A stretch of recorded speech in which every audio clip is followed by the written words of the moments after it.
نماز سیکھنے کے لیے بھی ہمیں کوشش کرتے رہنا چاہیے، کتابیں پڑھیں، سیکھیں۔ جیسے فیضان نماز بہت پیاری کتاب ہے، اس کا مطالعہ کریں، اس میں بہت نماز کے حوالے سے معلومات ہیں۔ اسی طرح احیاء العلوم کی پہلی جلد ہے، اس میں نماز کا باب ہے، وہ پڑھ لینا چاہیے۔ اس سے بندہ نماز کے ظاہری اور باطنی آداب سیکھ سکے گا۔ نماز کا پہلا اور اہم ادب یہ ہے کہ نماز کو وقت دیجیے،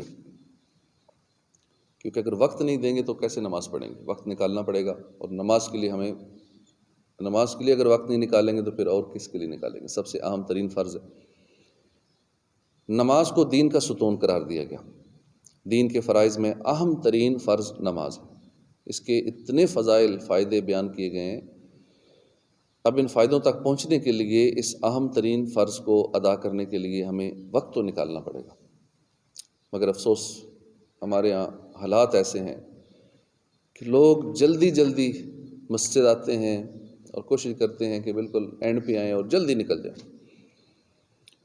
اور جلدی گھر روانہ ہو جائیں۔ جتنی جلدی نماز کے وقت جتنی جلدی مچائی جاتی ہے نا، شاید کسی اور کام میں نہیں مچائی جاتی۔ ولیمے میں، شادی میں اور کسی فنکشن میں گھنٹوں گزر جاتے ہیں۔ ولیمہ 7 بجے ہے تو 9 بجے تک، 10 بجے تک بیٹھے رہیں گے، کوئی بولے گا نہیں۔ یار آپ نے بلایا تو کارڈ پہ تو یہ ٹائم لکھا ہوا تھا، 2 گھنٹے ہو گئے بٹھایا ہوا ہے، نہیں بولے گا۔ نماز میں ایک دن 5 منٹ لیٹ کر کے دیکھیں جماعت کو، کتنے لوگ باتیں کرنے والے ہوں گے۔ جلدی کرنی ہے، بس یہ جلدی جلدی آئیں، جلدی فارغ کریں، نکلیں بس۔ اس کے بعد بے شک گپیں لگاتے رہیں، سوشل میڈیا پہ لگے رہیں، گناہوں بھرے کام کرتے رہیں، بس جلدی ہونا چاہیے۔ اتنی جلدی مچاتے ہیں بھائی، مسئلہ کیا ہے اس میں؟ اس کا مطلب ہے کوئی نماز میں یا مسجد میں دل نہیں لگتا، کوئی ایسا مسئلہ ہے۔ اور یہ بھی بڑی پھر ٹینشن والی بات ہے، اگر مسجد میں دل نہیں لگتا مومن کا، تو مسجد میں ایسے جیسے مچھلی پانی کے اندر ہے، اور باقی پھر منافق کی مثال دی گئی ہے، اس کا الٹا ہے کہ دل نہیں لگتا، وہ جلدی کرتا ہے، کوشش کرتا ہے کہ بس مسجد میں جتنا تھوڑا وقت گزر سکے، زیادہ وقت نہ گزرے۔ باہر وہ ایسا ہے جیسا مچھلی پانی میں، لیکن مومن جو ہے وہ مسجد میں ایسا ہے جیسے مچھلی پانی کے اندر سکون ملتا ہے۔ اور جیسی نماز کے لیے آئیں گے سارے کام یاد آتے ہیں، اور شیطان مردود جو ہے وہ، اس کا تو ڈیوٹی یہی ہے نا، باقاعدہ اس کام پہ ایک مقرر ہے، ہر کام کے لیے مقرر ہے۔ نماز کے لیے بھی ایک مقرر ہے کہ جب بندہ نماز پڑھے تو بس جلدی مچانی ہے کہ جلدی کر جلدی کر، یہ تیرا یہ بھی کام ہے، یہ بھی کام ہے۔ جو کام یاد نہیں رہتے نا وہ بھی یاد آ جاتے ہیں، پورا ٹائم ٹیبل یاد آ جاتا ہے، بھولا ہوا بھی کہ تیرا بڑی مصروفیت ہے، فلاں کام بھی ہے، سودا لانا ہے، یہ کرنا ہے، وہ کرنا ہے، اتنے کام یاد دلا دے گا بندہ کہ جلدی کرو نماز کو مکمل کرو، پھر سارے کام کرنے بعد میں ہو سکتا ہے سارے بھول جائیں کہ کرنا کیا تھا۔ جلدی مچ جاتی ہے کہ جلدی جلدی نماز پڑھو، پھر ابھی فلاں کام کرنا ہے، یہ کام کرنا ہے، وہ کام کرنا ہے۔ تو یوں لوگ دنیاوی کاموں کے لیے نماز میں جلدی مچاتے ہیں، نماز کے آداب کا لحاظ رکھے بغیر ہی جیسی تیسی بس پڑھ لیتے ہیں۔ کیا پڑھا، کیسے پڑھا، کتنی غلطیاں کیں، کتنے تلفظ چھوڑے، کتنے لفظ بیچ میں چھوڑ دیے، کون سی صورت پڑھی تھی، یہ بھی بعض اوقات بھول جاتا ہے۔ قل هو اللہ کے علاوہ کے لوگ جو پڑھتے ہیں دیگر صورتیں بھی، قل هو اللہ چلو ایک روٹین میں چل رہی ہے وہ تو پڑھ ہی لیتے ہیں، لیکن اس کے علاوہ اگر وہ پڑھے نا تو شاید خود بھی یاد نہیں رہی کہ آج پتہ نہیں کون سی پڑھی تھی۔ تو نماز میں جلدی مچانا بہت نقصان دہ ہے۔ اللہ کے آخری نبی صلی اللہ علیہ وسلم کا فرمان ہے، لوگوں میں سب سے بدتر چور وہ ہے جو اپنی نماز میں چوری کرتا ہے۔ صحابہ نے عرض کی، یا رسول اللہ نماز میں چوری کیسے ہو سکتی ہے؟ تو آپ صلی اللہ علیہ وسلم نے فرمایا کہ اس کے رکوع اور سجود پورے نہ کر۔ حضرت عبد الرحمن رضی اللہ عنہ فرماتے ہیں، نبی کریم صلی اللہ علیہ وسلم نے کوے کسی ٹھونگ یعنی چونچ مارنے اور درندے کی طرح ہاتھ بچھانے سے منع فرمایا۔ جلدی جلدی سجدہ کیا، چونچ ماری جس طرح کوا مارتا ہے، جلدی سجدہ کیا، ہاتھ نیچے کونیاں بچھا لینا عورتوں کی طرح۔ یعنی سجدہ کرنے والا، ساجد سجدہ کرنے والا، سجدہ ایسے جلدی جلدی نہ کرے جیسے کوا زمین پر چونچ مار کے فوراً اٹھا لیتا ہے۔ سجدے میں کونیاں زمین سے نہ لگائے جیسا کتا، بھیڑیا وغیرہ بیٹھتے ہیں نا، وہ بھی زمین پہ اسی طرح بیٹھتے ہیں پورے بچھا کے، اس طرح کرنے سے منع کیا گیا۔ اور لمبا سجدہ کرنے کے تو اب تو اتنے فضائل اور اتنے جدید ریسرچ کے مطابق جسم کے لیے اتنا بہترین ہے، جب مطلب لمبا سجدہ کرتا ہے اس کی ساری بلڈ سرکولیشن ہو کے اس کے دماغ کی طرف، اس کے چہرے کی طرف آتی ہے، چہرے کا حسن بڑھ جاتا ہے، اس کی گالوں میں سرخی آ جاتی ہے، اور بہت سارے اس کے بند ناک کھل جاتی ہے، زکام کے لیے بہترین علاج ہے، آنکھوں کے لیے بہترین ہے. یعنی جب سارا خون اس طرف آ جائے گا سر والے حصے کے لیے، کیونکہ ویسے تو ہم سیدھا رہتے ہیں تو سارا خون نیچے ہی جاتا رہتا ہے، لیکن جب سجدے میں جائیں گے اور لمبا سجدہ کریں گے تو اس کے بہت میڈیکلی فائدے ہیں. خادم نبی حضرت انس بن مالک رضی اللہ عنہ سے روایت ہے، اللہ کے پیارے نبی صلی اللہ علیہ وسلم کا فرمان عالی شان ہے، جو نمازیں اپنے وقت میں ادا کرے اور نماز کے لیے اچھی طرح وضو کرے، اس کے قیام، خشوع، رکوع، سجود پورے کرے تو اس کی نماز سفید اور روشن ہو کر یہ کہتی ہوئی نکلتی ہے، اللہ پاک تیری حفاظت فرمائے جس طرح تو نے میری حفاظت کی. اور جو شخص نماز بے وقت ادا کرے، اس کے لیے اچھی طرح وضو بھی نہ کرے، خشوع خضوع سجدے بھی صحیح نہ کرے، تو وہ نماز سیاہ تاریک یعنی کالی اندھیری ہو کر یہ کہتی ہوئی نکلتی ہے، اللہ پاک تجھے ضائع کرے جس طرح تو نے مجھے ضائع کیا. یہاں تک کہ اللہ پاک جہاں چاہتا ہے وہ نماز وہاں پہنچتی ہے، پھر ایک بوسیدہ کپڑے کی طرح لپیٹ کر اس کے منہ پہ مار دی جاتی ہے. اللہ اکبر. غور فرمائیے، ہمارے ہاں جیسے حالات ہیں، دنیا میں مصروفیت اتنی ہو گئی ہے، نماز کی فکر ہی نہیں رہتی.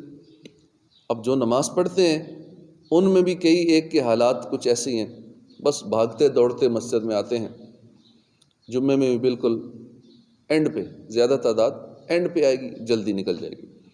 بس وہ 2 فرضوں کے لیے آتے ہیں، کہیں تو بقیہ بھی نہیں پڑھتے جو فرضوں کے بعد پڑھے جاتے ہیں. جیسے تیسے وضو کیا، وضو میں بھی سکون نہیں، چیک نہیں کرنا بھی میرا وضو پورا ہوا نہیں ہوا، فرائض سنتیں آداب صحیح کر کے وضو کروں، کوئی جگہ خشک نہ رہ گئی ہو. جلدی جلدی بس وضو کیا، وضو کے قطرے ٹپک رہے ہیں، بازو کونیوں تک چڑھے ہوئے ہیں، اور بار بار بھی 5 نمازوں میں بھی اعلان کرتے رہیں کہ بازو نیچے کر لیں، بٹن بند کر لیں، پھر بھی اس ٹائم یاد آتا ہے جب بتایا جاتا ہے، ورنہ بھول جاتے ہیں. کتنوں کے پھر بھی بٹن کھلے رہتے ہیں، بازو اوپر چڑھے رہ جاتے ہیں، کیونکہ جلدی آتے ہیں وضو میں نا، تو بھول جاتے ہیں، ہر بار بھول جاتے ہیں.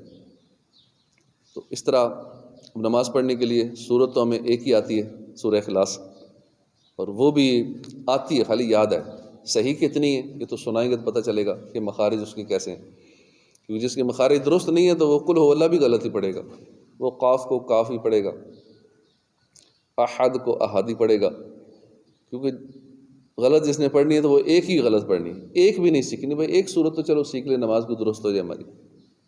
اس کے علاوہ صورتیں یاد کرنے کا ذہن ہی نہیں بنتا، بس ساری رکعتیں اسی ایک صورت کے ساتھ جلدی جلدی پڑھیں، رکوع پورا ہو یا نہ ہو، سجدہ پورا ہوا یا نہیں ہوا، رکوع سے سیدھے کھڑے نہیں ہوئے تو پھر آگے سجدے میں چلے گئے، اب پہلے سجدے سے اٹھ کر سیدھے بیٹھے نہیں ہیں کہ فوراً اگلے سجدے میں چلے گئے، بس جلدی جلدی جلدی جلدی جیسی تیسی نماز پوری کرتے ہیں. یہ ہماری نمازوں کا انداز ہے. ہم نے جو حدیث پاک سنی، جو بندہ نماز کے رکوع اور سجدے پورے نہیں کرتا تو نماز کہتی ہے، اے اللہ پاک جس طرح اس نے مجھے ضائع کیا، یا اللہ تو اس کو ضائع کر دے، اور وہ نماز اس کے منہ پہ مار دی جاتی ہے. تو بندہ وقت بھی نکالے، وضو بھی کرے، اتنا کرنے کے باوجود بھی نماز قبول نہ ہو تو کتنی پریشانی کی بات ہے. غور فرمائیے، ہماری نماز وہ عظیم الشان عبادت جس نے ہمارے کردار کو سنوارنا تھا، جس نے ہمیں گناہوں کی گندگی سے پاک کرنا تھا، جس نے ہمیں برائی اور بے حیائی سے بچانا تھا، جب وہ نماز ہی ہمارے ضائع ہو جانے کی دعائیں کر رہی ہوگی تو بتائیے پھر ہمارے پلے کیا رہے گا. نماز نے تو ہمیں بچانا تھا جہنم سے، نماز نے تو جنت میں لے کے جانا تھا، اور نماز کہے کہ اللہ اس کو برباد کر دے، وہی نماز ہماری مخالفت میں سارے معاملات کرے، کتنا بڑا نقصان ہے. اور اس طرح کی کوئی روایات ہے میرے ذہن میں آ رہی ہے کہ جو بندہ جتنے سکون سے نماز پڑھے گا نا، اس کی کیفیت مطلب پرسکون ہوگی، اور نماز بھی صحیح پڑھ رہے، کہتے ہیں قبر میں بھی وہ ایسے ہی پرسکون ہوگا، اتنے پرسکون انداز میں وہاں بھی اس کا وقت اچھا گزرے گا. تو نماز نہیں ہمیں جنت میں پہنچانا ہے، اور اگر نماز ضائع کریں گے، نماز پہ ہمیں ضائع کرنے کی دعائیں کرے گی تو پھر ہمارے پلے کیا رہے گا؟ ہم کیسے سدھر سکیں گے؟ حالات کیسے ٹھیک ہوں گے؟ روزی میں برکت کہاں سے آئے گی؟ بیماریوں سے حفاظت کیسے ہوگی؟ یہ تو دنیا کی بات ہے. ایسی نمازیں لے کر ہم اللہ کے حضور کس طرح حاضر ہوں گے؟ اس لیے نماز اہم ترین عبادت ہے. اس کے لیے باقاعدہ وقت نکالیے کہ میں نے اتنا ٹائم لگانا ہے، فلاں نماز ہے، اس نماز کے لیے میں نے اتنا ٹائم دینا ہے، میں نے سکون سے 2 سنتیں آرام سے پڑھنی ہیں، اتنی دیر میں پڑھنی ہے، نفل میں نے ایسے پرسکون انداز میں پڑھنے ہیں. تو وقت پہلے سے ڈیسائیڈ کر لیں کہ جتنا میکسیمم جتنا سکون سے ہو سکتا ہے وہ ہمیں اس انداز میں کرنا چاہیے، پورے اہتمام کے ساتھ سنتوں مستحبات کا خیال رکھتے ہوئے وضو کیجئے، بڑے سلیقے سے وقار کے ساتھ، دل میں عاجزی لیے، ذہن نصیب خوف خدا سے لرزتے ہوئے مسجد میں آ کر صف میں کھڑے ہو جائیے، پھر پوری توجہ مکمل اطمینان کے ساتھ نماز پڑھیے۔ آپ دیکھیں گے انشاءاللہ چند ہی دلوں میں دل کا میل دھلنا شروع ہو جائے گا، دل میں نور بھرنا شروع ہو جائے گا، اور ایسی ایسی برکتیں نصیب ہوں گی کہ انشاءاللہ دنیا بھی سنور جائے گی، آخرت بھی سنور جائے گی۔ اللہ پاک ہمیں اس طرح نماز پڑھنے کی توفیق عطا فرمائے، آمین بجاہ نبی الامین صلی اللہ تعالی علیہ وآلہ وسلم۔